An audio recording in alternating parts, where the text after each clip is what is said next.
Hello guys, in today's video I'm going to show you how you can find and add a token to MetaMask. Or maybe you already bought it and you don't see it on your MetaMask wallet. What you need to do is go ahead and click on anywhere here, like buy and sell or wherever. Click on it.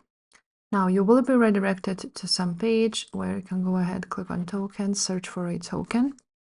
If you are 100% sure that you have that token and that you bought it, you go ahead here on search token, write down the token. I'm just going to search for bread, for example, click on it. And now, if you already have it, you want to go ahead and click add to MetaMask. Now this will pop up. You're going to click add token. And now it's on your MetaMask wallet. So if this video was helpful, make sure to subscribe and I will see you next time. Bye.